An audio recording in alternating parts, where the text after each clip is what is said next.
बसरा साहब, क्या peoples party के साथ अभी भी कहीं कोई इस तरह की है ऑप्शन बाकी के उनके साथ कुछ मामला तय किए जाए? अगर वो नून को सपोर्ट नहीं करते बजट में तो फिर तो ऑटोमेटिकली हुकूमत गिरने की पोजीशन हो जाएगी। ऐसी कोई सूरत हाल बनती है पीटीआई और पीपल्स पार्टी के दरमियान बातचीत में? समीना, मैं इमरान भाई के तजर्बे को चैलेंज नहीं कर सकता, लेकिन बड़ी माजरत के साथ मैं यहाँ से इख्तलाफ कर रहा हूँ। देखिए, मैं पीपल्स पार्टी में रहा हूँ, ये सब टोपी ड्रामा है, एक ही थाली के चट्टे बट्टे हैं, इसी तनख्वाह पे काम करेंगे, कोई कहीं नहीं जा रहा। और यही आप देखें ना, कौम पागल नहीं है, कौम बेवकूफ़ नहीं है।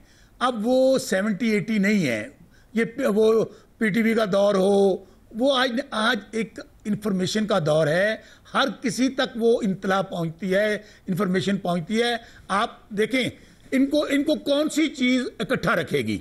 इमरान खान का खौफ, इमरान खान का बुग़्ज़, ओए लड़ना नहीं, खान आ जाएगा। इसलिए ये अभी देखें ना, इनके मुफादात वाबस्ता हैं। अभी तीनों पार्टियां, खास तौर पे एमकेएम, पीपल्स पार्टी और मुस्लिम लीग नून, हम क्यों कहते हैं हम इनसे मुज़ाकरात नहीं करेंगे? एक तो ये अवाम के नुमाइंदे नहीं है, अवाम ने इनको मुंतखब नहीं किया। ये तमाम पीपल्स पार्टी के साथ मिलकर आप हुकूमत नहीं गिराएंगे, इसका मतलब है ये तयशुदा बात है। क्या कह रही है? पीपल्स पार्टी के साथ मिलकर आप हुकूमत नहीं गिराएंगे पीएमएलएन की, ये तयशुदा बात है। पीपल्स पार्टी समीना पहले दिन इलेक्शन होने के फौरी बाद खान साहब को वजीर आजम बनाने जी, वो बिल्कुल रिकॉर्ड पे आए, तहरीक इंसाफ वजीर आजम बने। बात पूरी सुन लीजिएगा। खान साहब को, और मैं वो तारीखी जुमला कहना चाहता हूं जो पिछले दिनों जब खान साहब सुप्रीम कोर्ट में पेश हुए, उन्होंने कहा नैब तरामीम को सपोर्ट करने से मुझे तो फायदा हो जाएगा, मैं तो शायद जेल से बाहर आ जाऊं, लेकिन मेरा मुल्क दिवालिया हो जाएगा। इसलिए बिल्कुल पीपल्स पार्टी के साथ हम हुकूमत नहीं बनाने जा रहे। अगर मैं हुकूमत बनाने नहीं, हुकूमत गिराने की बात कर रही हूँ। वो तो बिल्कुल नहीं, बिल्कुल नहीं, दो मुख्तलिफ बात है ना भाई। आप तो पहले ही नहीं वोट करेंगे बजट में, अब पीपल्स पार्टी को भी अगर आप साथ मिला लें तो हुकूमत तो गई ना। आगे फिर क्या हिकमत अमली है, नए इलेक्शन का मुतालबा करना है, वो तो एक अलग फिर सिचुएशन होगी। दोनों मेरी बात लिख के रख लें, ये बजट को सपोर्ट भी करेंगे और आपको खबर भी दे रहा हूं, ये बजट के बाद हुकूमत का हिस्सा भी होंगे और वजारतें भी लेने जा रहे हैं। अच्छा। हाँ, होना क्या है, इनकी लड़ाई किस बात पे पड़ती है? माले गनीमत पे। माले गनीमत क्या है कि भाई IMF का पैसा आ गया है, हमारा माल किधर है?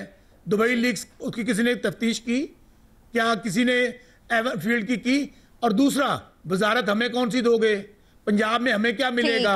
वहां थोड़ा सा आगे चलते हैं। बसरा साहब, वैसे तो मैंने भी यही कहा था कि पीपल्स पार्टी और ये अलग नहीं होंगे। दूसरा, मुझे ये बता दें कि दुबई लीक्स की तो किसी ने तफ्तीश नहीं की। जब पनामा लीक्स आई थी तो उस वक्त नवाज शरीफ के अलावा किसी की तफ्तीश की गई थी? उस वक्त किसी और का केस आया था? बहुत रेलिवेंट क्वेश्चन है।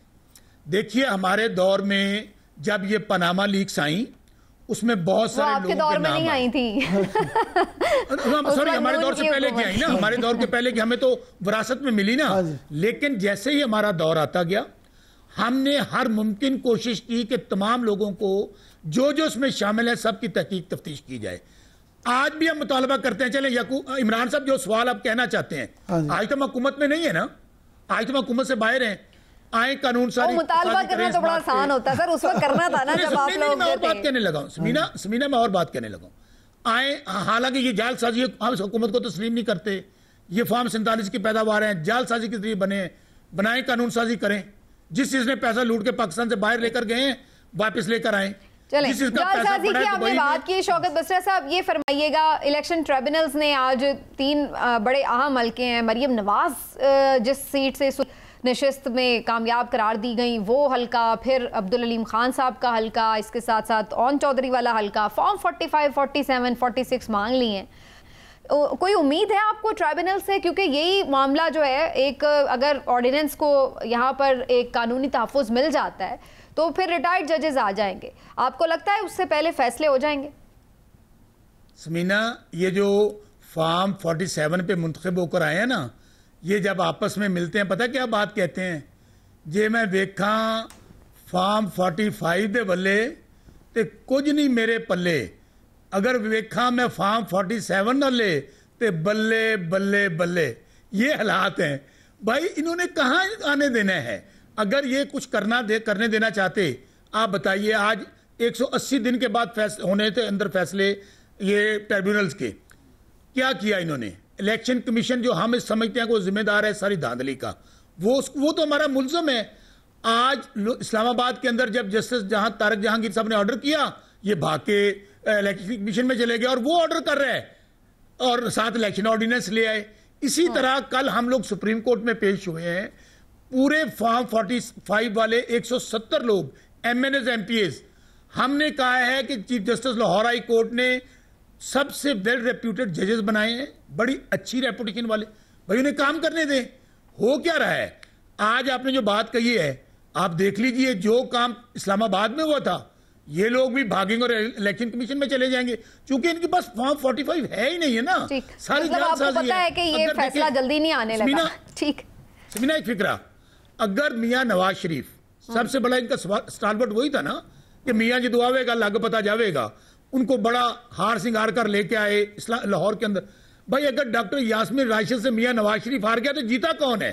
हमारा सवाल ये है। इसलिए ये अगर ट्रिब्यूनल जो काम कर रहे हैं 6-7 जजेस, अगर इनको करने दिया गया, 3 महीने के बाद इनकी हुकूमत ऑटोमेटिकली खत्म हो जाएगी। क्योंकि तमाम के तमाम 17 सीटें टोटल मियां शहबाज शरीफ के पास हैं और 36 सीटों के साथ अभी 23-24 जून को ये भी आपका केस लग गया जी मखसूस नशिस्तों का, इस पे भी सबकी नजरें हैं। वो भी एक बड़ा नंबर है जो कि PTI को मिल सकता है। अगर मिलता है तो उस सूरत में इनके मजीद नंबर इंक्रीज कर जाएंगे। इमरान साहब, बड़ा इंपॉर्टेंट आज एक इजलास हुआ है, पाक चीन मुशावरती मैकेनिज्म इजलास, और इसमें चाइना के सफ़ीर ने भी खिताब किया है। अच्छी चीज़ इसमें यह थी कि पाकिस्तान की जो मुख्तलिफ पार्लिमानी जमातें हैं, चाहे वो अपोजिशन की हों चाहे हुकूमत की हों, वो इसमें मौजूद थी। PTI की भी नुमाइंदगी थी, फजल रहमान साहब भी थे।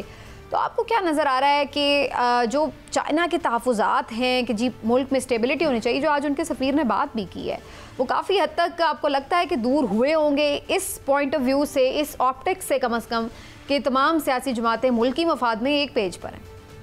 स्मीना, देखिए बात सीधी सी है कि जो भी इन्वेस्टर होगा, वो चाहे चाइना हो, सऊदीया हो, UAE हो या कोई भी, उसका सबसे बड़ा कंसर्न यही होता है कि जी मैं अगर इन्वेस्ट कर रहा हूँ तो उसके बदले क्या, इस बात की क्या गारंटी है कि मेरी इन्वेस्टमेंट ज़ाया नहीं होगी, मेरी इन्वेस्टमेंट जो है उससे ना सिर्फ ये कि प्रोजेक्ट चलेंगे बल्कि मुझे रिटर्न भी आएगा। लेकिन बिजनेसमैन तो इसीलिए करता है।